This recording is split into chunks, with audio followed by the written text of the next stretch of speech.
Also tatsächlich, Herr Gigerenzer, ich würde gerne an das anschließen, was Herr Schurz eben gesagt hat. Er hat gesagt, man sollte tatsächlich nicht kategorische Beratungen oder Ratschläge an die Politik geben, sondern man sollte wissenschaftliche Ratschläge anhand von Wahrscheinlichkeitsempfehlungen geben.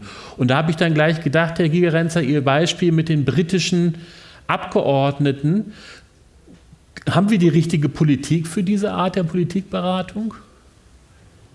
Ja, es ist natürlich ganz sinnvoll, die Unsicherheit, die Ungewissheit zu kommunizieren. Und das ist ganz wesentlich. Und haben wir die richtige Politik, Wahrscheinlichkeiten zu verstehen? Das kann ich nicht beurteilen, da kann ich nur aus meiner eigenen Erfahrung reden.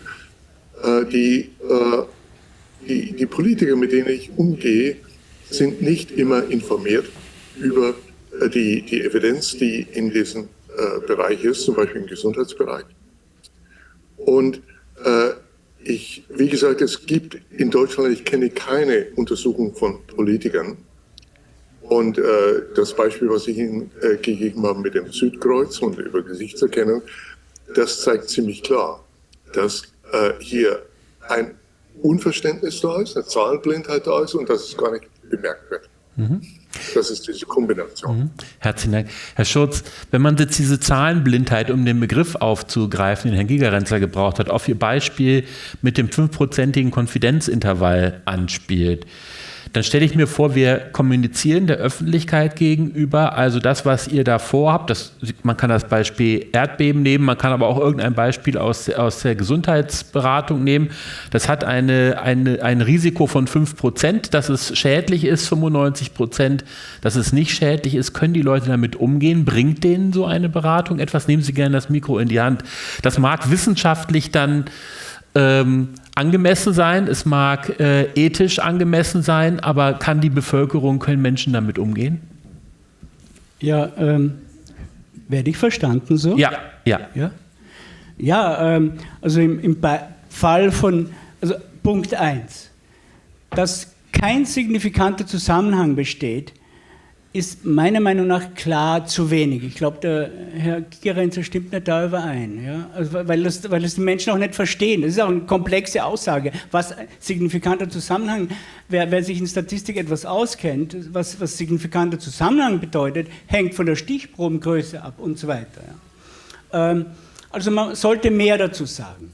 Im Fall von L'Aquila ist es völlig klar. Ja? Also wenn ich sage, es gibt keine signifikante Erhöhung, das heißt natürlich nicht, dass es Erdbebenwahrscheinlichkeit 0 ist. Und bei Handlungen, wo viel am Spiel steht, hohe Risiken, aber auch bei Lockdowns stand ja auch viel am Spiel. Kinder gehen in der Schule und was weiß ich, soziale, suizidgefährdete Menschen und so weiter, wo viel am Spiel steht, wären geringe Irrtumswahrscheinlichkeiten wichtig. Und deswegen habe ich gemeint, man sollte so hypothetische Kosten-Nutzen-Überlegungen illustrieren, indem man sagt, wenn dir das Risiko mehr als 20 Mal mehr kostet, als es Nutzen ist, dann wenn der Nutzen also nicht mehr als 20 Mal so viel beträgt wie die Kosten, dann geht das Risiko lieber nicht ein. Ich bin natürlich etwas unbeholfen und Herr Gigerenzer, wenn ich Ihren Vortrag richtig verstanden habe, Sie bemühen sich ja auch, um statistische Verhältnisse einfach darzustellen und vielleicht haben Sie in die Richtung auch noch weitergehende Ideen, wie man das verdeutlichen soll, aber die Aufgabe der Wissenschaftsdidaktik sozusagen ist hier, glaube ich, wirklich gefordert. Und wenn man Aufklärung will und nicht Nudging, dann gibt es, glaube ich, gar keinen anderen Weg, als das irgendwie zu versuchen. Wie realistisch ist das, Frau Loss? Also tatsächlich, dass wir mit dieser Art von Kommunikation, die ja etwas fordert vom Gegenüber, die fordert ja durchaus ein statistisches Grundverständnis, sie fordert auch ein Verständnis vom Wägen, was ist jetzt 20 Mal so viel, was ist nur 5%, was bedeutet das? Wenn Sie jetzt an Ihre Aufklärungsbeispiele denken, auch, wie wahrscheinlich ist das, dass das funktioniert? Es sind wahrscheinlich zwei verschiedene Fragen. Das erste ist, dass natürlich die Auseinandersetzung mit Wahrscheinlichkeiten und die Abwägungsprozesse eine Zumutung erstmal darstellen, für jeden von uns. gerade in so heiklen Entscheidungssituationen wie Brustkrebs, Herr Gigerenzer hat ja sehr gut vorgestellt, gerade die Punkte, wo es um Krebserkrankungen geht. So, und soll ich jetzt auf eine Früherkennungsuntersuchung verzichten, aufgrund von Zahlen, die ich erstmal durchblicken muss? Das ist für jeden erstmal eine Zumutung. Ne? Weil ich kenne das auch noch aus dem ärztlichen Kontext, dass die meisten sagen, ja, aber Herr Doktor, Frau Doktor, sagen Sie mir noch einmal, was ich machen soll, weil die Auseinandersetzung damit schwierig ist. Aber ich stimme Herrn Gigerenzer zu 100% zu, dass wir die Menschen in die Lage versetzen müssen, dass sie diese Werte verstehen können und sich damit auch auseinandersetzen. Aber was es dazu braucht, ist eben in guten Aufklärung auch ein Umfeld, was es Menschen ermöglicht, sich damit auseinandersetzen zu dürfen. Und das haben wir oft nicht.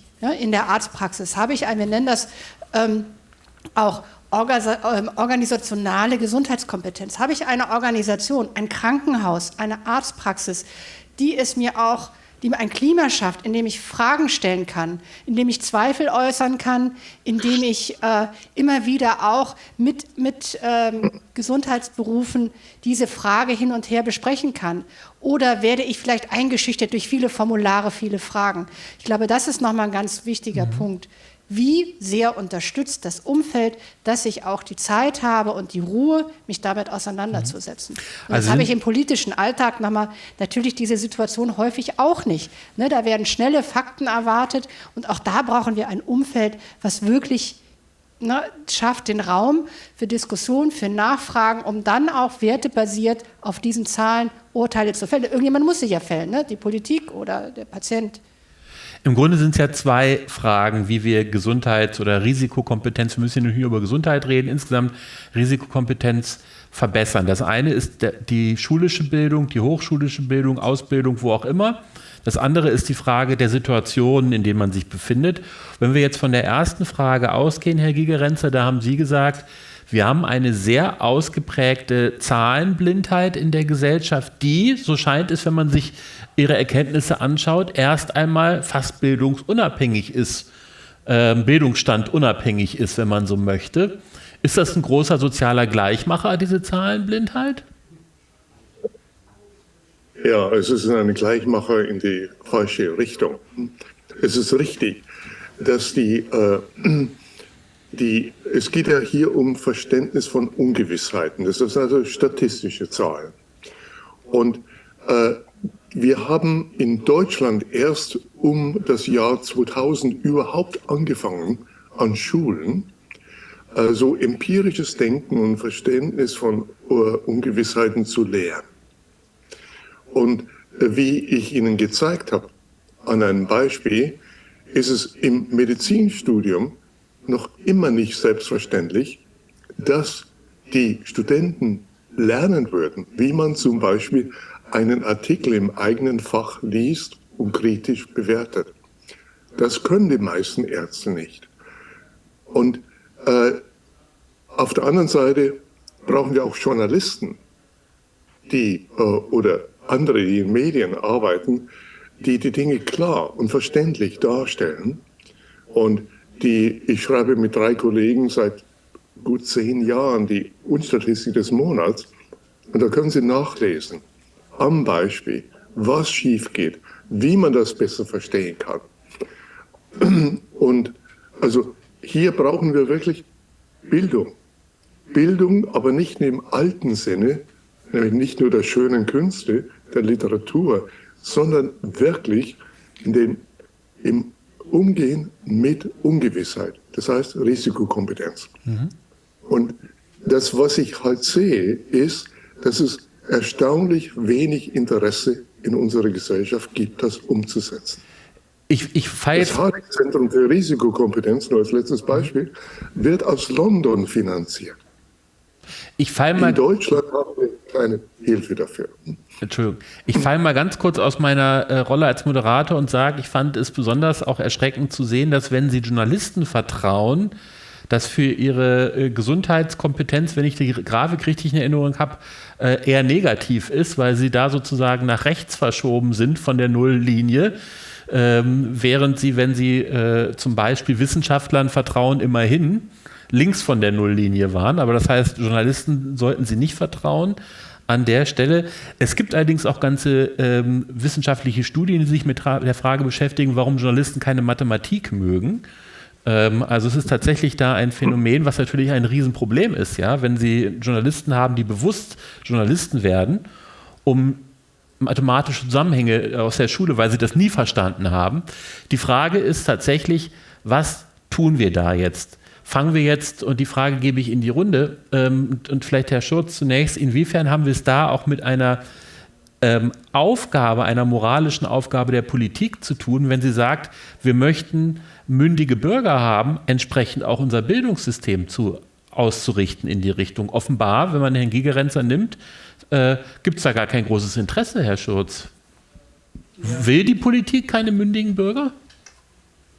Ja, das ist sicher ein gesellschaftliches Problem. Mikrofon, Entschuldigung, ja, Mikrofon, natürlich.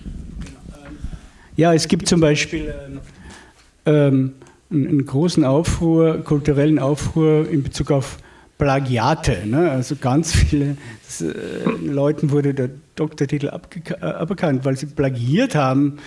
Es wurde moralisch hochgepusht. Aber wenn Journalisten, Wissenschaftsjournalisten, also falsch oder extrem irreführende Zahlen veröffentlichen, dann interessiert das eigentlich kaum jemanden. Da bin ich also ganz auf der Seite von Herrn Gigerenzer. Es sollten wahrscheinlich gewisse Schulungen zum Verständnis von statistischen Zahlen für wissenschaftliche Journalistinnen und Journalisten obligatorisch sein. Und ich schreibe jetzt etwas über ökologischen Fußabdruck und Bodenerosion gerade, also beschäftige mich damit und merke erschreckend, welche banalen Fehler da ständig gemacht werden. Also in 60-70% aller statistischen Darstellungen werden nicht einmal Prozentangaben angegeben, sondern es wird in Millionen Tonnen oder irgendwas in Gigatonnen etwas angegeben. Schon einfache Regeln, die man da befolgen könnten, würden das Problem, glaube ich, schon sehr gut lösen. Das heißt, man müsste das ein bisschen mehr institutionalisieren, dass auch bei der Darstellung von einfach statistischen Daten über unsere Gesellschaft mehr Verantwortung über die Adäquatheit der Darstellung. Aber ich bleibe mal dabei, warum passiert das so wenig, Frau Loss? Man hat manchmal den Eindruck, dass eigentlich das Thema Gesundheitsaufklärung ja eigentlich nur reparieren kann. Was vorher in den Schulen, vielleicht sogar schon in den Kitas nicht stattgefunden hat, an Verständnis sowohl für statistische Zusammenhänge, aber auch was gesunde Lebensführung angeht. Warum ist da offenbar so wenig Bewusstsein? Da haben Sie dann eine Erklärung für, warum wir in unserem Bildungssystem eher reparieren, als an der Stelle wirklich Prävention zu üben in dem Bildungssystem? Es sind ja verschiedene Komponenten. Es ist einmal der Punkt, verstehen die Leute bestimmte Risiken, verstehen sie, wie sie sich ernähren müssten zum Beispiel, ja, damit sie ihr Risiko für Herz-Kreislauf-Erkrankungen senken. Verstehen sie, wie viel Alkohol sie maximal trinken sollten, damit sie ein Risiko für alkoholbedingte Gesundheitsschäden verringern können. Das kann man zum Teil natürlich in der Schule vermitteln, es wird auch zum Teil vermittelt, aber oft eben in Lebensphasen, wo dieses Thema gerade nicht relevant ist. Und wenn Sie etwas vermitteln, wenn das für Menschen gerade nicht relevant sind, wird das oft ausgeblendet. Und ich kann auch nur sagen, ich habe im Medizinstudium auch medizinische Soziologie unterrichtet. Da sind genau diese Punkte, Statistik, Sensitivität sind Teil, und zwar im 1. und 2. Semester. Die Studierenden haben noch nicht mal einen Patienten gesehen und dann fange ich schon an, ihnen irgendwas über Sensitivität zu erzählen und man merkt, sie haben überhaupt keinen Bezug dazu. Das muss also immer wieder kommen und auch in Situationen, wo sie dann wirklich mal einen Patienten haben, den sie koloskopieren oder wo sie einen Mammografietest haben, wo sie dann wirklich diese Sachen einsetzen. Also man muss die Menschen dann ansprechen, natürlich, wenn sie auch einen Bezug dazu haben. Das ist das eine. Das andere ist, und das war ein bisschen der Punkt, den ich auch machen wollte, Risikoverständnis ist das eine, aber die Umsetzung dessen, was mir dieses Risikoverständnis sagt, im Alltag, da reicht die Kognition eben nicht.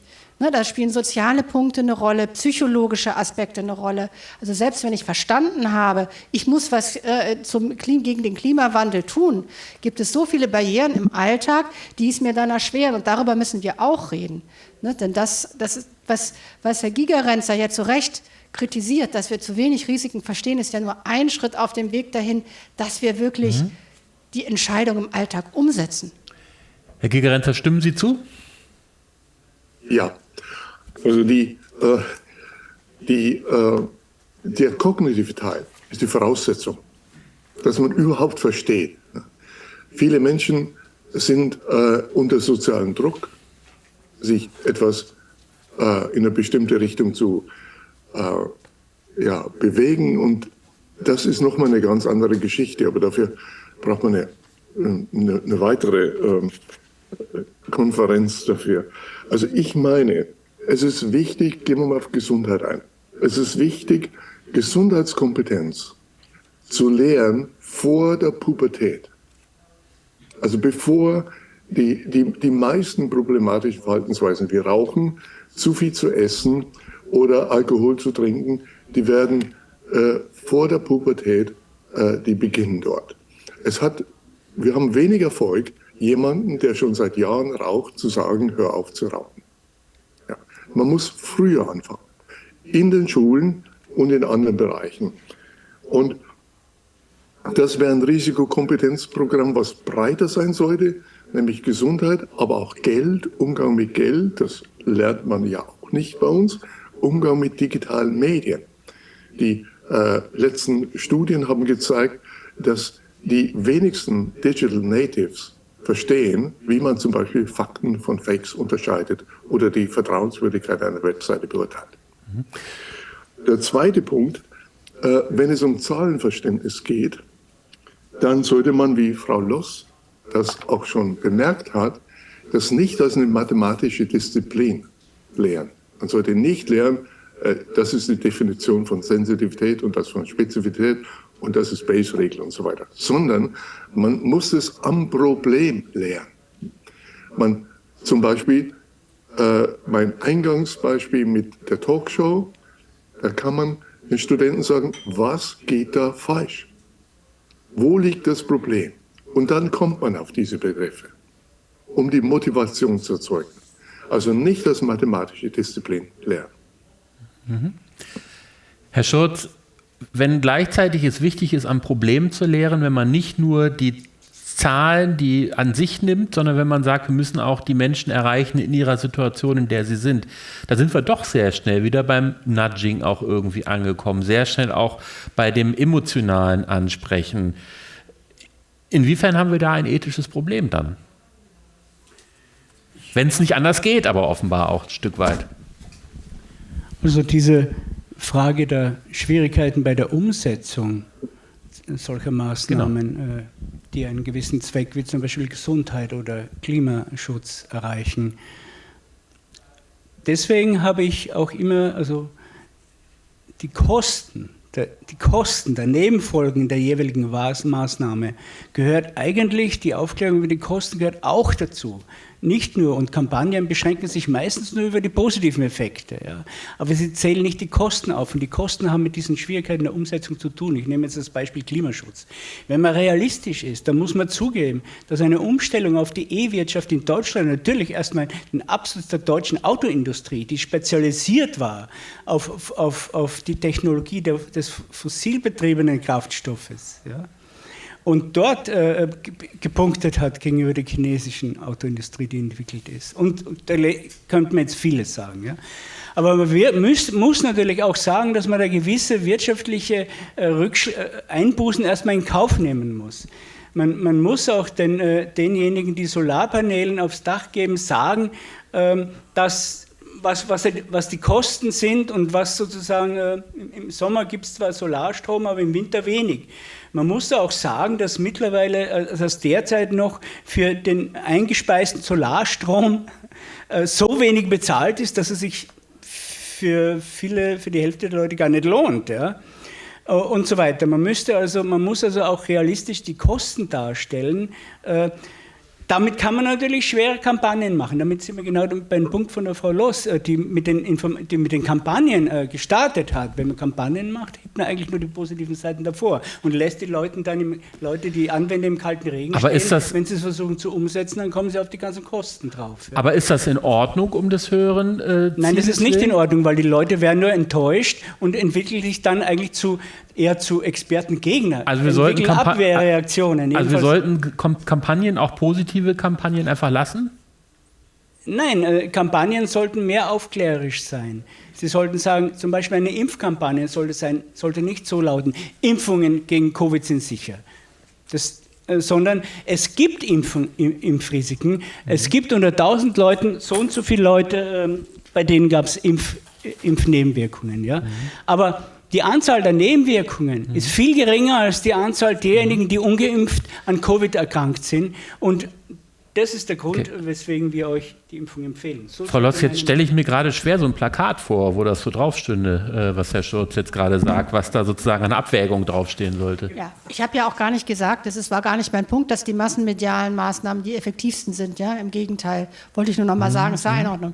Ich glaube, wir müssen noch mal unterscheiden zwischen Maßnahmen, wo eine Kosten-Nutzen-Abwägung wirklich auch gravierender Art notwendig ist. Die Beispiele hat der Gigerenzer gebracht, das sind vor allem Früherkennungsuntersuchungen, die, wie Sie ja sehr schön gezeigt haben, mit auch wirklich Kosten, Nebenwirkungen, Schäden einhergehen können. Ja, also aufgrund eines falschen Testergebnisses eine Brustamputation, ja, das sind Nebenwirkungen. Wir haben es auch bei den PSA-Screenings, da muss man das gut abwägen und sicherlich auch einige Maßnahmen des Klimaschutzes. Wenn ich eine Empfehlung mache, fang gar nicht erst an zu rauchen, würde ich mal sagen, halten sich die Kosten im Rahmen. Ja? Oder auch, wenn ich sage, so, versuch einfach ein bisschen mehr Bewegung in deinen Alltag reinzubringen, halten sich die Kosten auch im Rahmen. Und ich glaube, dass das sicherlich auch natürlich in der Verantwortung ist derjenigen, die diese Kommunikation machen. Natürlich ist auch Bewegung nicht völlig risikobefreit. Natürlich kann ich beim Laufen einen Unfall haben oder ich kann Feinstaub einatmen, wenn ich mit dem Fahrrad zur Arbeit fahre. Muss ich das dann mitnennen bei einer Kampagne? Bitte? Muss ich das dann mitnennen bei einer Kampagne, wenn ich sage, Laufen ist gesund, aber du kannst auch verunglücken? Man kann nicht erwarten, dass eine massenmediale Kampagne ausgewogen aufklärt. Das kann sie nicht. Ja, also die muss eine solche Kampagne, damit sie überhaupt registriert wird, muss dem Grundsatz folgen, KISS, keep it short and simple. Sonst hat sie ihre Wirkung verfehlt. Deswegen ist sie aber auch völlig ungeeignet, für komplexe Themen wie Früherkennungsuntersuchungen aufzuklären. Ich bin völlig dagegen, eine massenmediale Kampagne für Früherkennung zu machen, weil sie diese komplexen Themen, wie Herr Gigerenzer sie angesprochen hat, wie hoch ist die Wahrscheinlichkeit, dass du profitierst? Wie hoch sind da die Wahrscheinlichkeit, dass du Schaden erleidest? Kriege ich doch in eine Kampagne nicht rein. Und deswegen ist das nichts, wo ich eine Kampagne überhaupt machen darf. Ethisch würde ich sagen, nein, geht nicht.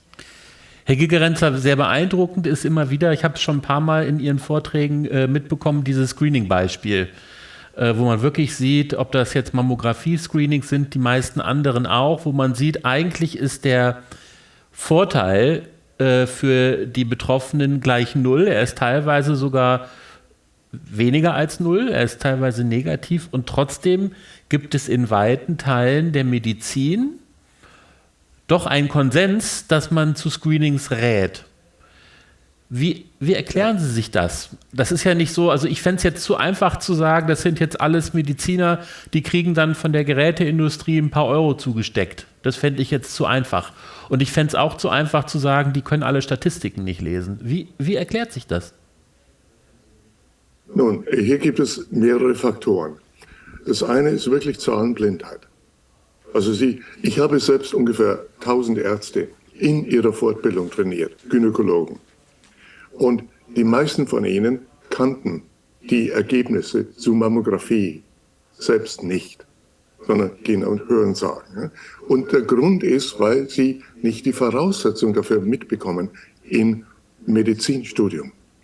Also das darf man nicht unterschätzen. Viele von den Ärzten sind nicht in einer Position, dass sie wirklich einen wirklichen Fachartikel lesen. Das Zweite sind natürlich auch Interessen dagegen. Das sollte man nicht herunterspielen. Ich gebe mal ein Beispiel. eine alte Bekannte von mir war CEO bei einer großen Medizintechnikfirma. Und sie kennt die Forschung über Screening und die Ergebnisse, die ich auch gezeigt habe. Und sie sagte mir ganz klar, Gerd, ich kann das nicht, was die Wissenschaft bringt, publik machen. Weil dann würde die Firma, die Sie alle kennen, nämlich massive Einbußen machen im Verkauf von den Instrumenten. Und ich würde meinen Job verlieren. Das verstehe ich soweit. Also wenn ich ganz kurz einmal unterbreche, das verstehe ich soweit, Herr Gigerenzer. Aber Sie haben das Beispiel gemeinsamer Bundesausschuss gebracht. Man könnte auch sagen, Beispiel Leopoldina. Da sitzen viele renommierte Wissenschaftlerinnen und Wissenschaftler drin. Wo ist denn dann zum Beispiel die Empfehlung der Leopoldina zu sagen, lass das mit den Screenings? Das kann ich bin selbst in der Leopoldina. Ich wurde bis jetzt nicht gefragt, da in einem Ausschuss über Screening zu sein. Nun, aber ich kann Ihnen eines sagen. Ich möchte jetzt wieder nicht den Namen nennen, weil ich führe viele Gespräche mit Politikern und anderen Personen in entsprechender Position im Gesundheitssystem unter 4 Augen. Und ich habe immer wieder gehört, wir hätten das Mammographie-Screening nicht einführen sollen. Und dann frage ich, warum jetzt sind Sie in der Position, warum arbeiten Sie nicht darauf hin, dass man das Geld woanders einsetzt, wo es wirklich gebraucht wird? Zum Beispiel, da gibt es sehr viele Wellen. Und dann ist die Antwort, ja, das können wir nicht. Ja, was würden die Leute sagen? Frau Loss? Ja, und vielleicht noch ein Punkt jetzt zu dem Thema Früherkennung ist, dass ja die Erkenntnisse so kontraintuitiv sind. Ja, man muss ja sagen, es ist ja nicht so, dass bei den Früherkennungen nicht was gefunden würde. Ja, also jeder Gynäkologe, der Früherkennung macht, der findet ja immer wieder einen Tumor, der nicht bekannt war vorher. Das ist ein Erfolgserlebnis für diesen Gynäkologen, diese Gynäkologin in der Praxis oder auch für die Patienten. Aber in der Regel profitieren die Patientinnen und Patienten nicht davon, dass dieser Tumor hier gefunden wurde, weil er vielleicht sowieso entdeckt worden wäre oder sich sonst nicht weiterentwickelt hätte und ist alles gut beschrieben. Und letztendlich im Endpunkt, den Sie ja gebracht haben, sterben jetzt, also schütze ich Frauen davor zu sterben an diesem Tumor, tut sich gar nichts. Aber was Ärztinnen und Ärzte in der Praxis erleben, ist, ich entdecke ja Tumore. Ich finde ja welche durch die Früherkennung.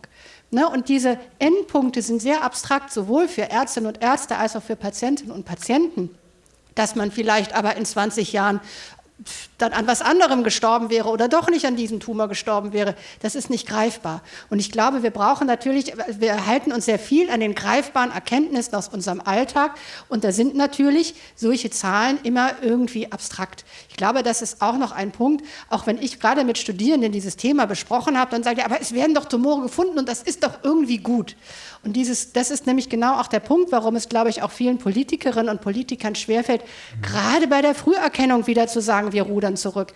Weil das doch mal eigentlich etwas ist, wo man denkt, das ist ja was Gutes. Man fischt wirklich die raus, die betroffen sind, kann sie früher einer Therapie zuführen. Was soll daran schlecht sein? Ne? Und ich glaube, das ist ein wichtiger Punkt, dass das eine Zumutung ist, diese Befunde, für das, was wir irgendwie aus dem Bauch heraus denken. Und das ist, glaube ich, einfach nochmal sehr schwierig dafür. Was soll daran schlecht sein? Dann machen wir es im Zweifel, auch wenn es vielleicht keinen statistischen Mehrwert bringt. Es bringt im Einzelfall einen Mehrwert und wie Herr Gigerenzer auch sagte, naja, wer will denn dann derjenige sein, der sagt, wir schaffen das ab? Wer will das treffen? Diese Diskussion, Herr Schurz, wie führt man die dann wiederum philosophisch? Wie führt man die ethisch? Zum Beispiel, indem man sagt, wenn es im Einzelfall... Mikrofon? Also, mir ist es gerade aufgefallen. Also, da ist schon ein theoretisches Problem dabei. Wenn es im Einzelfall einen Mehrwert hat, dann muss es statistisch auch einen Mehrwert haben. Das ist ganz klar. Ja? Die Einzelfälle addieren sich. Und die theoretische Erklärung, die theoretische Erklärung, warum das so ist uns Herr Gigerenzer auch schuldig geblieben. Und ich meine, das kann ja wohl... Ich würde gerne eine medizinische Erklärung dafür haben. die müsste ja ungefähr so sein, dass die Früherkennung durch die Mammographie sozusagen nicht wesentlich früher erfolgt als die Früherkennung, die man durchschnittlich selbst hat, die die Frau vielleicht selbst hat. Jedenfalls, dass diese Zeitspanne, um die man da das früher erkennt, ja, sozusagen statistisch sich nicht auswirkt. Und da muss es doch, also wenn es dafür Erklärungen gäbe, dann wäre der Befund, glaube ich, wesentlich besser akzeptierbar, als wenn er so einfach im Raum steht. Beziehungsweise, und ich würde gerne Herrn Gigerenzer gleich das Wort an der Stelle geben, die Grundannahme ist, ein Screening hat einen positiven Effekt, aber auch einen negativen Effekt. Und das heißt, möglicherweise ist es so, dass einzelne Fälle früher erkannt werden, aber es gibt eben auch den negativen Effekt unnötiger Operationen und so weiter und so fort. Herr Gigerenzer, habe ich das richtig dargestellt? Aber die Frage ist schon, wenn ich mich an die eine Grafik bei Ihnen erinnere, da gab es eine Krebsart, ich weiß nicht mehr ganz, welche es war, da gab es sogar eine deutliche Verschiebung der Lebenserwartung in den negativen Bereich durch das Screening. Das hat mich dann schon überrascht, dass sozusagen Screening, wenn ich es richtig gesehen habe, richtig in Erinnerung habe, teilweise lebensverkürzend wirkt. Das hat mich gewundert. Das war nicht Mammographie, das war irgendeine andere Krebsart. Also die Abbildung, die ich gezeigt habe aus dem JAMA-Artikel, die zeigt, dass von diesen 6 gängigsten Screenings die 5 keine signifikante Verbesserung der Lebensdauer haben. Die einzige mögliche Ausnahme war Sigmoidoskopie, das ist die kurze Kolonoskopie, die man in Deutschland auch gar nicht macht. Nochmal zu der Frage, wie kann man sich das erklären, dass Screening nicht hilft in Bezug auf die Verlängerung des Lebens? Nun, einmal muss man unterscheiden, dass die alte Theorie von Krebs, dass es etwas ist, was einfach so anwächst und je früher man das erkennt, desto besser. Das trifft vielleicht manchmal zu, aber man unterscheidet mindestens 3 verschiedene Verläufe. Das eine sind Krebse, die sehr schnell sich entwickeln und nach oben gehen. Und da hilft Screening einfach kaum etwas und man kann auch wenig dagegen tun. Und dann gibt es eine dritte Form, nämlich von Krebsen, die die nicht progressiv sind und manchmal auch wieder zurückgehen. Also das Immunsystem bewältigt das. In all diesen Fällen hilft Screening nichts. Dann auch zu verstehen hilft es, wenn es keine gute Therapie gibt, dann hilft alle Früherkennung nicht. Und schließlich muss man auch die negativen Seiten sagen. Also das heißt, nehmen wir mal Prostatakrebsfrüherkennung, PSA-Tests. Richard Ablin ist der Entdecker von PSA und er hat diesen Test entwickelt, um nach einer Operation, nach einer Prostatakrebsoperation Nachfolge. Er hat das nie akzeptiert, dass es dann das Geschäft ausgeweitet wurde auf Screening. Also für Männer, die keine Symptome haben. Er hat auch geschrieben, ich hätte mir nie vorstellen können, dass meine Entdeckung in ein solch profitgetriebenes Geschäft zur Schädigung der Gesundheit der Männer sich entwickelt hat. Und ich glaube auch nicht, dass es so kompliziert ist, das alles zu verstehen.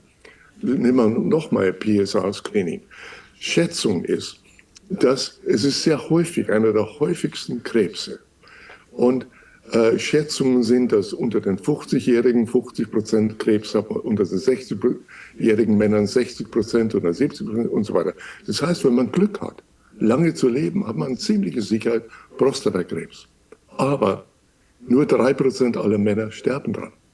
Wenn Sie jetzt alle Männer zum Screening schicken, dann haben Sie ein Heer von Falschpositiven und von Angst und von unnötigen Operationen. Und davon lebt auch die Pampers-Industrie, also in den USA Depend, also Windeln für Männer und eine Schar von unnötigen Inkontinenzen und Impotenzen, die wir haben.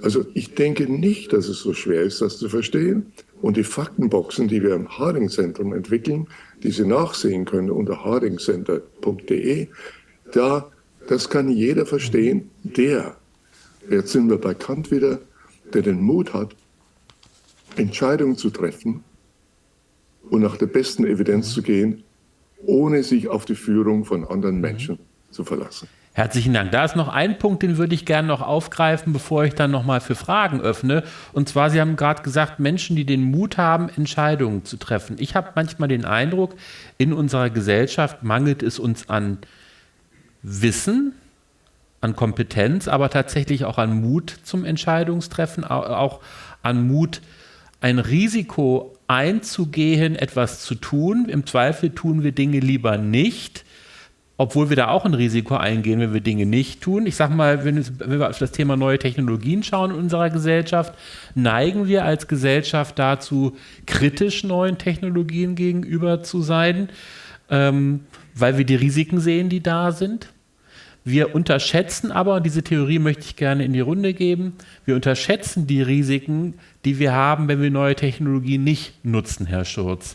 Mir scheint zu sein, dass wir da als Gesellschaft in Europa, in Deutschland eine andere Herangehensweise haben als in manchen anderen Gegenden dieser Welt. Stimmen Sie zu, dass unser Umgang mit Risiko als Gesellschaft ein anderer ist als zum Beispiel in den USA? Und wie erklärt sich das? Ja, es gibt so ein Trägheitsgesetz und ich meine, das Jammern der Deutschen ist ja auch ein Jammern auf hohem Niveau. Ne? Sicher, die chinesische zum Beispiel Automobilwirtschaft in Bezug auf E-Autos hat unglaublich schnell gewisse Fortschritte gemacht und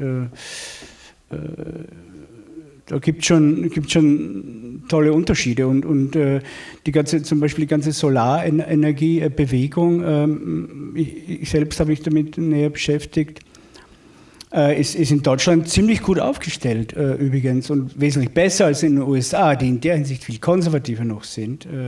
Auch die Chinesen sind ja auch sehr gut in Bezug auf Solarpanelen und produzieren das auch etwas billiger als wir, weswegen chinesische Solarpaneele auch in Europa überwiegend mittlerweile verkauft werden. Aber das wird jetzt auch gebremst und es ist einfach viel zu wenig attraktiv, weil so einfache Sachen wie das die Solardachbesitzer für den eingespeisten Strom nur 15%. Aber wie erklärt sich diese Risikoaversität, dass wir neuen Technologien oft nicht so offen sind, dass wir Risiken betonen, aber vielleicht den Nutzen neuer Technologien nicht in den Vordergrund stellen?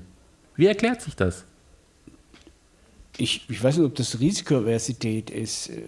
Ja, es ist eine Aversität, Kosten in Kauf zu nehmen. Und es ist einfach eine blinde Überbewertung der kurzfristigen Kosten gegenüber evidenten langfristigen Kosten. Ja?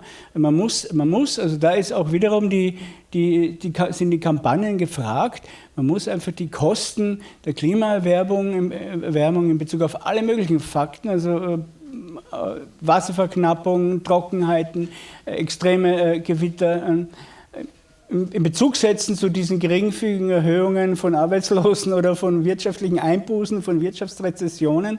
Und das müsste man den Menschen so klar machen, dass es auch der einfache Mensch irgendwie begreift, dass da viel mehr am Spiel steht.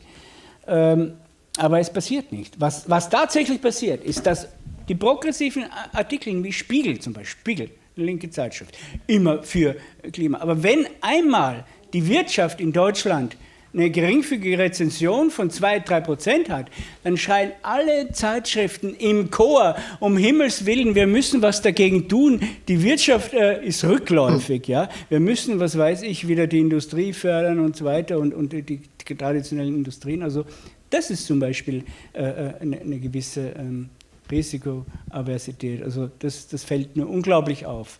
Wie stark, ich meine, es ist völlig klar, dass beim Übergang zu einer nachhaltigen grünen Wirtschaft es eine gewisse wirtschaftliche Rezessionsphase geben muss. Das sagen jedenfalls sehr viele renommierte Ökonomen.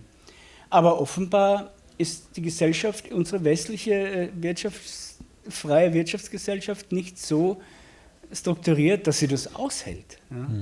Also, weil sie danach... Also ich frage mich, ob das die westliche ist oder ob wir da auch eine europäisch-deutsche kulturelle Komponente haben. Ich schaue mal in die Runde an der Stelle. Vielleicht... Ich erinnere einen Wahlblock ein Wahlplakat von der CDU, das war Bundestagswahl, ungefähr Jahr 2000. Da stand drauf, Sicherheit statt Risiko. Und ich glaube, die CDU hatte damit gut verstanden, wie das Herz des durchschnittlichen Deutschen tickt.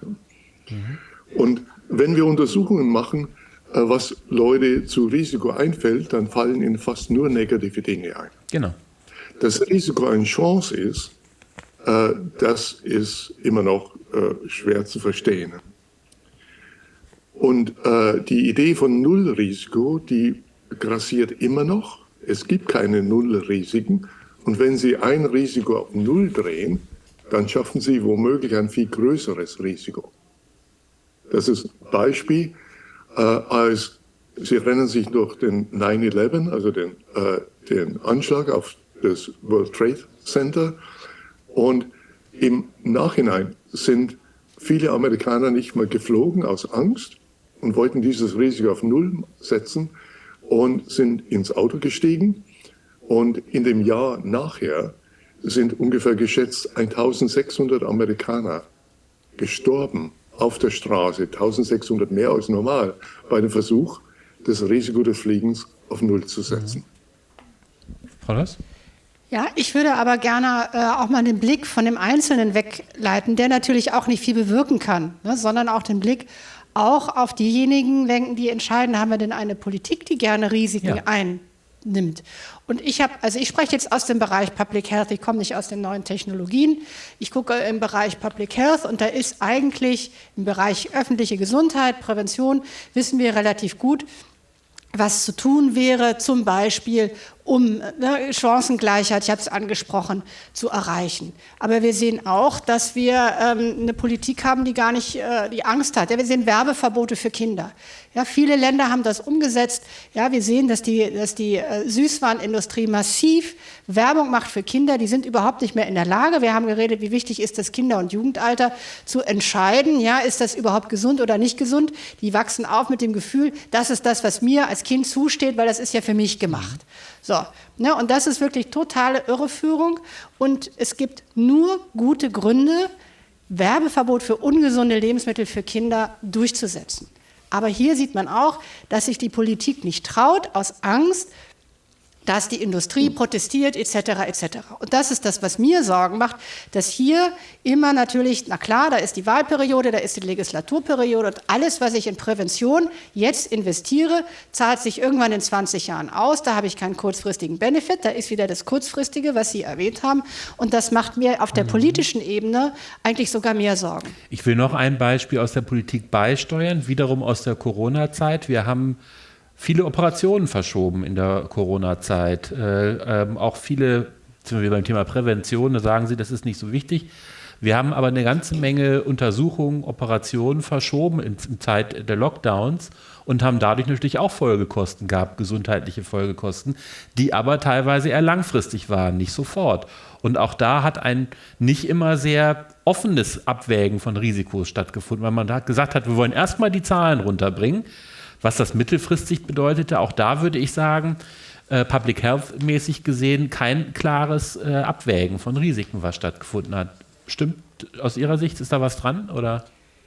Ja, natürlich. Es ist natürlich auch politisch sind das schwere Entscheidungen. Ja? Und Herr Schulz hat ja auch betont, Wissenschaft soll sich raushalten, die Politik muss die Entscheidung treffen. Das ist aber trotzdem natürlich auch für Wissenschaftlerinnen und Wissenschaftler immer nicht so ganz leicht, sich da rauszuhalten. Also ich sehe das manchmal, also ich weiß nicht, ich sehe mich als Wissenschaftlerin manchmal schon auch doch in der Pflicht, auch hier wertend auch Dinge anzusprechen, wenn ich das Gefühl habe, der Zweck, ne, Sie haben ja sehr gut dieses Beispiel, also wenn das der Zweck ist, dann wäre das geeignete Mittel.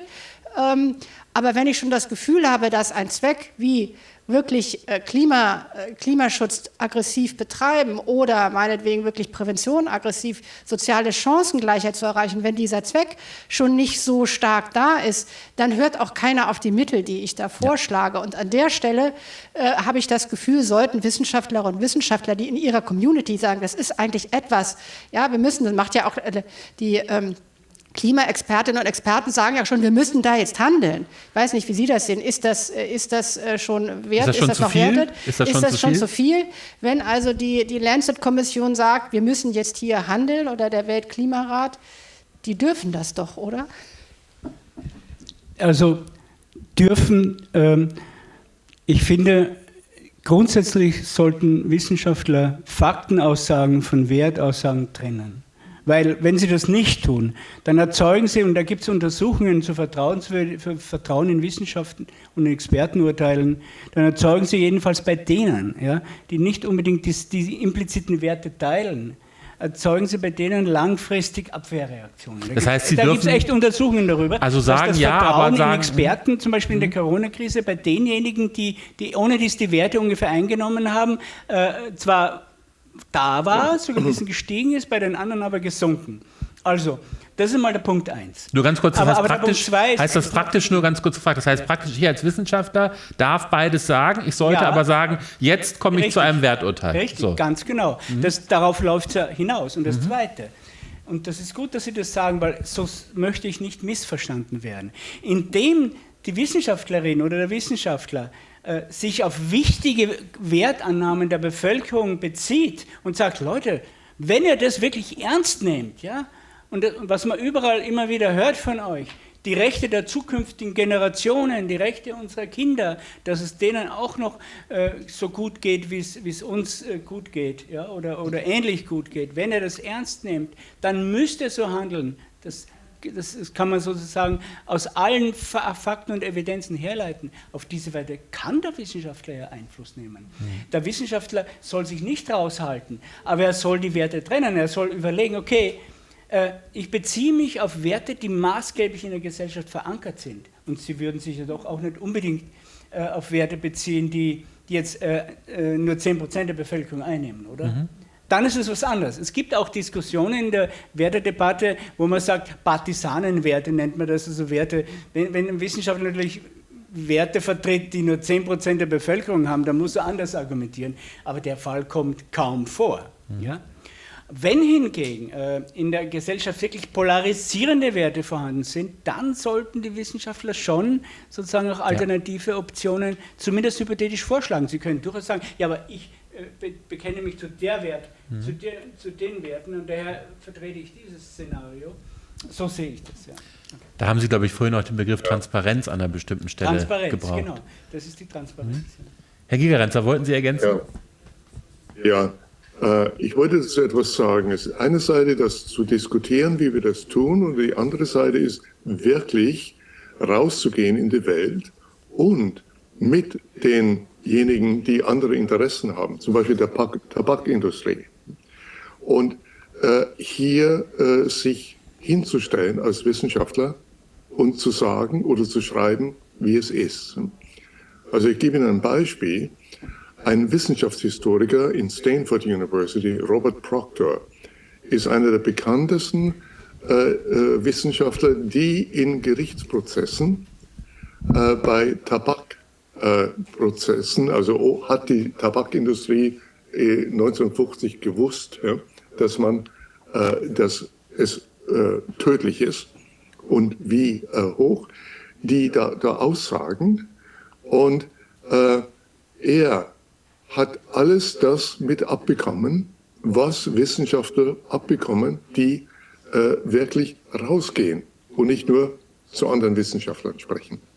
Also dahin, dass die Tabakindustrie versucht hat, sein Buch vor der Publikation zu verhindern, dass er abgehört wurde über Jahre hin weiter. Man hat alles Mögliche versucht herauszufinden, wo man ihn erpressen konnte. Und er hat schließlich sein Buch, das heißt Golden Holocaust. Golden Holocaust. Ja, mit Absicht einen solchen Titel. Er ist Jude, er kann sich das, wenn überhaupt jemand, leisten. Und es gibt solche Personen, die wir am Max-Planck-Institut als Heroes of Science jedes Jahr belohnen. Das sind Wissenschaftler, die kämpfen für die Wissenschaft und auch mit Steinen beworfen werden. Wenn man noch nie mit Steinen beworfen ist, hat man sich nie wirklich getraut. Herzlichen Dank. Dann schaue ich mal Richtung Publikum, ob wir mit Steinen beworfen werden sollen. Andersrum, ob es Fragen gibt, ob es Anmerkungen gibt. Online sehe ich keine. Gibt es hier vor Ort Fragen? Ja, bitteschön. Das Mikro kommt zu Ihnen. Marc Lohmann, auch vom Bundesinstitut für Risikobewertung. Meine Frage richtet sich an Herrn Professor Gigerenzer. Sie hatten jetzt die Grafik aus der Talkshow gezeigt, letztendlich mit dem Plädoyer, dass man eigentlich verstehen sollte, wie man diese Grafik liest, und haben dann Ihre Lösungsgrafik praktisch nachgeschoben, die ja wesentlich verständlicher ist aus meiner Sicht. Könnte man da umgekehrt nicht rausschließen, es ist eigentlich ein Kunstfehler auf Seiten der Kommunikation, diese ursprüngliche Grafik zu zeigen? Müsste man nicht lernen, mehr mit den Empfängern zu kommunizieren, anstatt letztendlich anzuweisen, mehr mit den Zahlen zu spielen? Also mehr Bildung in diese Kompetenz zu stecken? Muss ich als Laie wissen, wie eine Trefferquote mit einer falschen Alarmquote zusammenhängt, oder kann man mir das nicht verständlicher auch kommunizieren? Also ist nicht vielleicht auch die andere Seite gefragt? Ja, Sie haben vollkommen richtig. Man kann vieles von dem, was kompliziert klingt, klar ausdrücken. Und das versuche ich in meinen Büchern. Ich schreibe ja nicht nur wissenschaftliche Bücher, sondern für die Allgemeinheit. Und wirklich klar zu sein. Auf der anderen Seite muss man auch bestimmte Grundkenntnisse haben. Zum Beispiel, dass ein Test 2 Fehler macht. Also etwas zu übersehen, was da ist, oder etwas zu sehen, was nicht da ist. Und dann heißen diese beiden Raten die Trefferquote und die falsche Alarmrate. Und dann würde es einem schon helfen, dass man nicht auf jede Meldung reinfällt.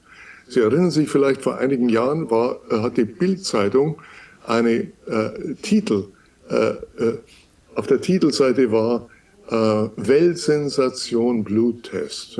Und dann war das Argument, dieser Test hätte eine 70 oder 75% Trefferrate. Es gab nichts über die falsch-positive-Rate. Dennoch sind viele, viele Frauen zu ihren Ärzten gelaufen und wollten diesen Test haben. Später kam das Ganze vor Gericht und ich habe eine Unstatistik darüber geschrieben, dass man die Falsch-Alarmrate auch kommunizieren müsste, denn jeder kann sofort eine Trefferrate von 100% erzeugen, wenn jede Person mit dieser Krankheit diagnostiziert wird. Und am Ende stellte sich heraus, dass die Falschalarmrate bei fast 50% lag. Das heißt, eine Einführung eines solchen Tests, und es ging über verschiedene Krebsarten bei Frauen, würde fast die Hälfte aller gesunden Frauen in Deutschland in Alarm versetzen. Und ein Bluttest kann überhaupt erst mal kontrolliert werden, Jahre später. Und das grenzt an Kriminalität, an ein Verbrechen, nur aus Profitgier in diesem Fall. Das war der Heidelberger Bluttest-Skandal, den Sie da angesprochen haben, der auch zum Rücktritt zuerst des Dekans und dann auch der Leitung des Klinikums geführt hat, war ein Beispiel für fehlgeleitete Wissenschaftskommunikation im Übrigen. An der Stelle, wo dann auch eine Vermischung stattfand zwischen wirtschaftlichen Interessen und kommunikativen Interessen an der Stelle. Und das ist ja etwas, Frau Loss, darauf haben Sie vorhin auch schon mal hingewiesen, Wissenschaftskommunikation ist ganz zentral, aber ist so leicht gesagt, gute Wissenschaftskommunikation, weil es schon da anfängt, dass diejenigen, die Wissenschaftskommunikation machen, oft nicht wissen, welche Motive haben die Wissenschaftlerinnen in die Öffentlichkeit zu gehen. Und weil das vorhin als Beispiel kam, die Frage der Corona-Zahlen zum Beispiel, wie bereite ich die auf? Das ist sicherlich etwas am RKI, da war Ihre Öffentlichkeitsarbeit, also am RKI auch lange mit beschäftigt. Wie bereite ich das so auf, dass es auch für eine breite Bevölkerung gut funktioniert? Und wahrscheinlich manche Lektionen sind heute noch nicht gelernt, oder? An der Stelle, dass es wahnsinnig komplex ist. Ja, und auch hier muss man nochmal sagen, das ist ja auch ein Punkt, den Herr Gigerenzer sagt, die Wissenschaft, also wenn ich Wissenschaft mache, dann kommuniziere ich ja erstmal primär mit anderen Wissenschaftlerinnen und Wissenschaftlern. So ist so ist das eigentlich erstmal gestrickt. Und dass ich als Wissenschaftlerin direkt mit der Bevölkerung kommuniziere, ist ja eher selten. Ja, und deswegen ist genau auch diese Befähigung, Dinge einfach runterzubrechen und einfach zu kommunizieren, ist nichts, was jetzt einem Wissenschaftler im Blut liegt, würde ich jetzt einfach mal so sagen. Das muss man auch lernen und das muss man auch wollen. Ja, und da haben wir im Augenblick wirklich noch so eine Lücke. Wie kommen die Ergebnisse der Wissenschaft gut an die Politik, gut an die Bevölkerung? Und da braucht es natürlich Mittlerinnen und Mittler, ne, wie die Medien beispielsweise. Und da zeigte ja Ihre Frage auch gerade, da ist offensichtlich in der Aufbereitung in den Medien auch irgendwas nicht verstanden worden. Und da in dieser ganzen Kette überhaupt die richtigen Fragen zu stellen für ein Forschungsprojekt und dann die Ergebnisse so aufzubereiten, dass verschiedene Zielgruppen das verstehen. Ja, also das ist schon auch etwas, wo wir auch am RKI versuchen zu gucken, was sind die Zielgruppen und was brauchen welche Zielgruppen für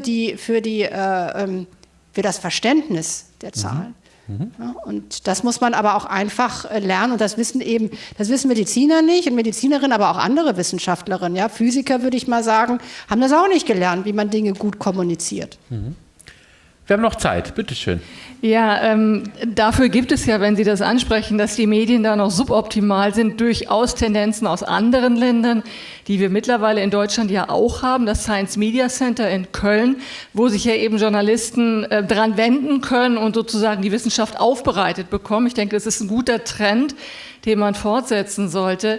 Und die Politik leistet sich ja auch solche Institute, wie zum Beispiel das Robert-Koch-Institut oder auch das Bundesinstitut für Risikobewertung, die genau den Auftrag haben, die Politik zu beraten. Nur dabei scheint mir sehr wichtig, dass diese Institute wirklich ernsthaft unabhängig sind. Und wir haben ja gerade beim Robert-Koch-Institut, die hat einen großen Rat, einen großen Anteil an Unabhängigkeit, aber halt nicht eine komplette Unabhängigkeit. Und da haben wir die Verquickung gesehen, dass bei Corona eben gewisse Anforderungen an die Politik hatte, an das RKI und das RKI natürlich gerne auch immer weiter unabhängig bleiben wollte und den wissenschaftlichen Rat erteilen wollte und die Politik sehr klar zum Ausdruck gebracht hat, dass sie diesen Rat gar nicht hören möchte, weil er eben gerade nicht in die Agenda passt. Also was ich sagen will ist, es gibt gute Ideen der Politikberatung, wo eben auch Wissenschaftler lediglich aufgrund ihres Wissens einen Rat erteilen können und auch sollen und auch Maßnahmen vorschlagen. Aber es ist essentiell, dass diese Institute gesellschaftlich, politisch komplett unabhängig sind und das sollte man weiter ausweiten. Herzlichen Dank und das ist eine Diskussion, die man wissenschaftspolitisch lange führen kann. Was bedeutet das in der Konsequenz?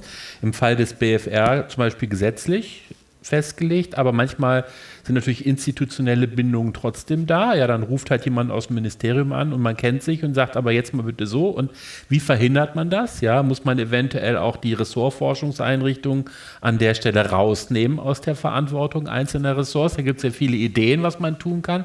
Es zeigt aber, eine Notwendigkeit ist da.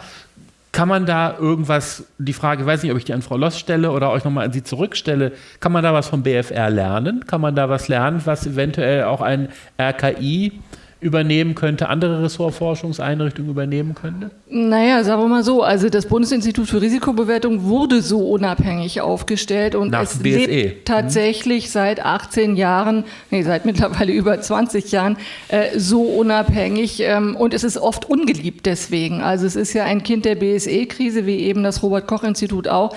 Es ist ja zugeordnet dem Bundesministerium für Ernährung und Landwirtschaft, das RKI wiederum dem Bundesministerium für Gesundheit und man hat sich das damals gut überlegt und der Gedanke war auch gut, die Unabhängigkeit zu haben. Das heißt aber für uns, wir hatten vorhin mehrfach das Beispiel auch Glyphosat, dass es uns jeden Tag passieren kann, dass wir eben entweder von der Industrie oder von NGOs oder eben auch von der Politik, wem es eben gerade nicht in den Kram passt, sehr attackiert werden. Das muss man aber aushalten können und wie Herr Hensel am Anfang betont hat, dann wirklich beinhart bei der Wissenschaft bleiben, sich zurückziehen zur Wissenschaft und sagen, ich gebe Ihnen nur den guten Rat, ob Sie sich dran halten oder nicht.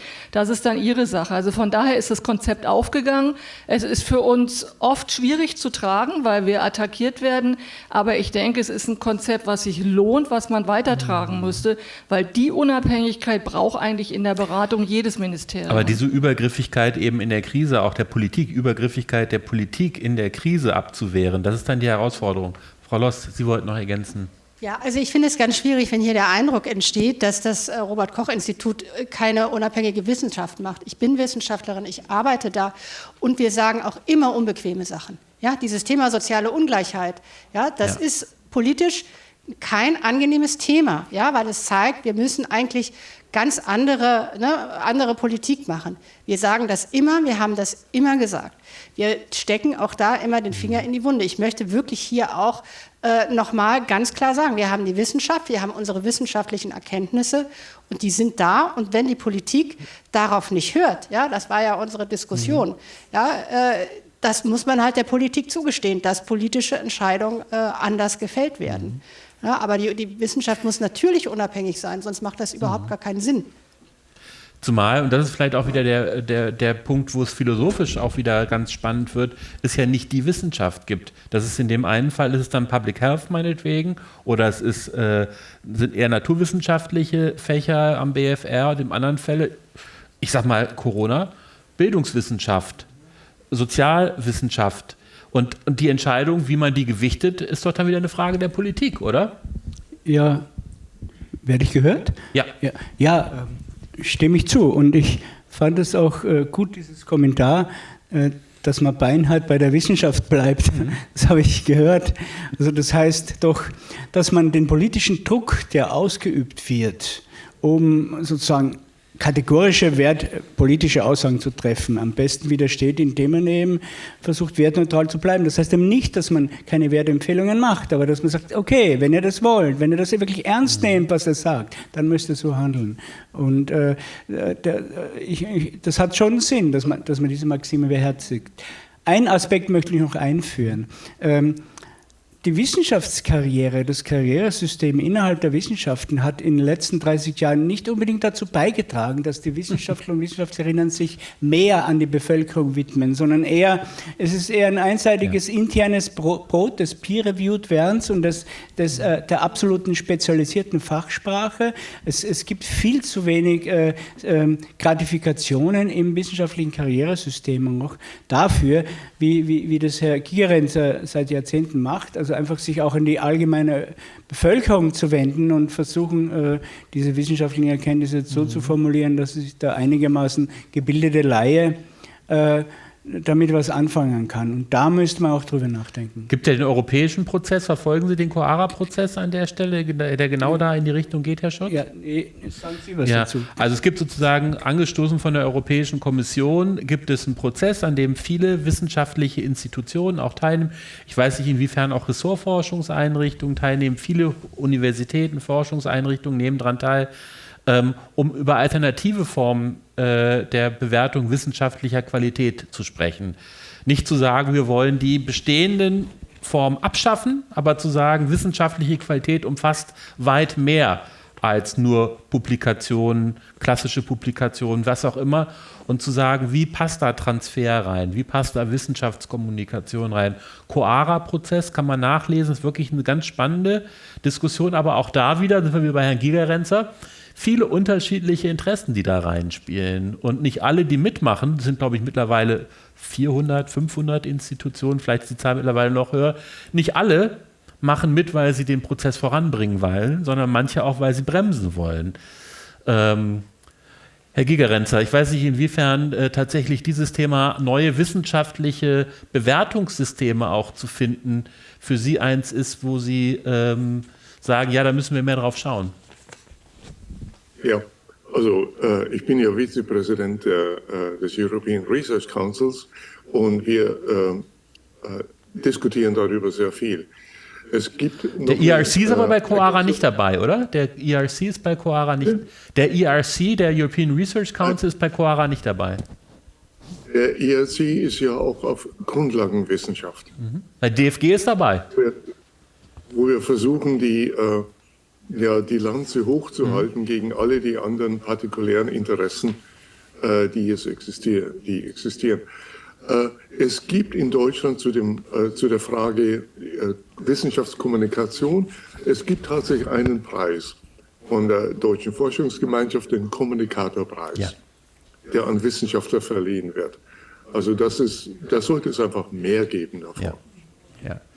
Wir hätten noch Zeit für 1, 2 Fragen. Ansonsten würde ich, wenn ich keine mehr sehe, ich schaue noch mal, würde ich zu einer kurzen Abschlussrunde unserer Referenten kommen.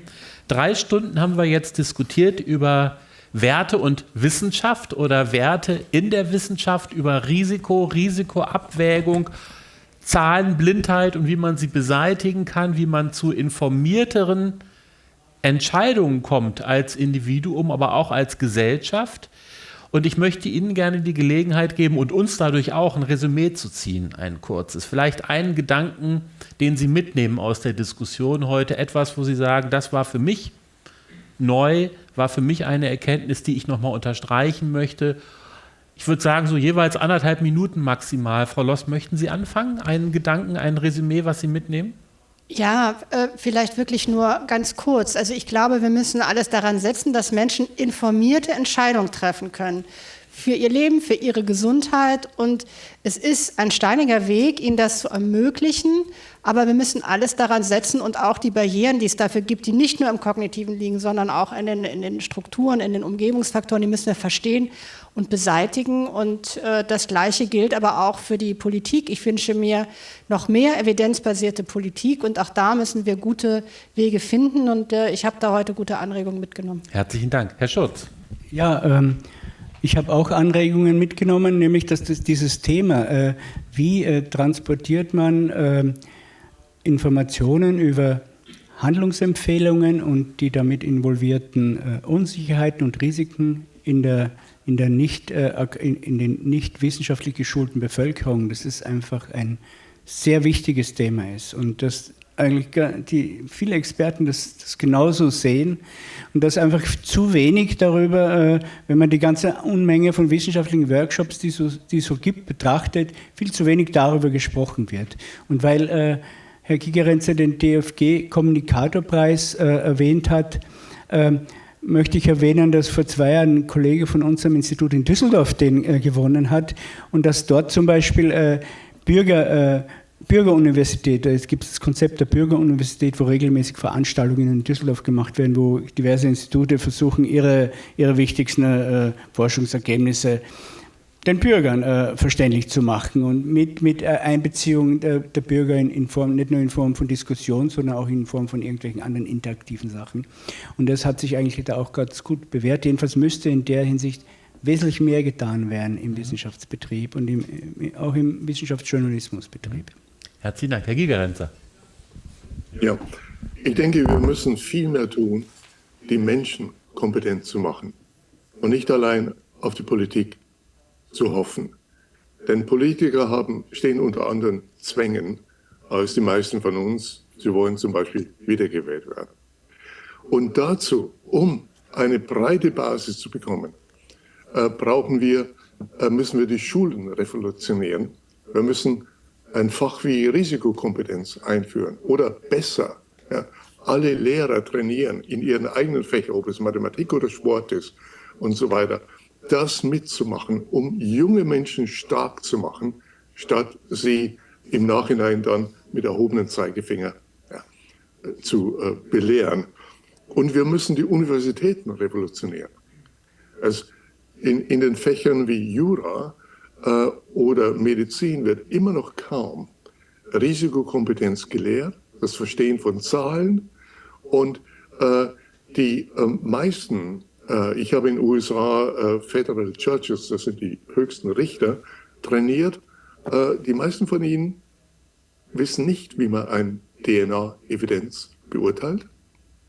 Und das sind Personen, die höchst eindrucksvoll sind, intellektuell sind, aber auch zahlenblind sind. Also wir müssen die Schulen revolutionieren, die Universitäten revolutionieren um dorthin zu kommen, dass wir eine Basis haben in unserem Land, die kompetent Entscheidungen trifft und auch den Mut hat, selbst informiert zu entscheiden. Ganz herzlichen Dank. Und genau dieses eine Bevölkerung haben, die an der Stelle informiert in der Lage ist, Entscheidungen zu treffen, ist auch eine, die am Ende, glaube ich, dann mit dem Risiko als Gesellschaft, was neue Technologien, was neue wissenschaftliche Erkenntnisse angeht, anders umgehen kann. Und nicht im Zweifel das Nicht-Tun wählt, sondern auch das Tun wählt, wenn sie Risiken abwägt. Und ich glaube, das ist etwas, was uns auch aus einer Situation herausbringt, wie wir sie vielleicht im Augenblick gesellschaftlich oft erleben, dass wir als Gesellschaft eher Angst haben davor, Dinge zu verändern, obwohl das Risiko, Dinge zu lassen, wie sie sind, natürlich genauso hoch ist, mindestens. Das Risiko des Nichtentscheidens ist genauso hoch wie das sich für etwas Entscheidens oder höher. Und dass aber sicherlich eine Gesellschaft, die kompetenter ist im Umgang mit dem Abwägen von Risiko, dem Verständnis von Risiko, auch was Risiko ist, sicherlich eine ist, die auch ein Stück weit zukunftsfähiger ist, wenn man so möchte. Das vielleicht als letzten Gedanke für heute Abend. Herzlichen Dank, Herr Gigerenzer, herzlichen Dank, Herr Schurz, herzlichen Dank, Frau Loss, und einen dollen Applaus für Sie an der Stelle.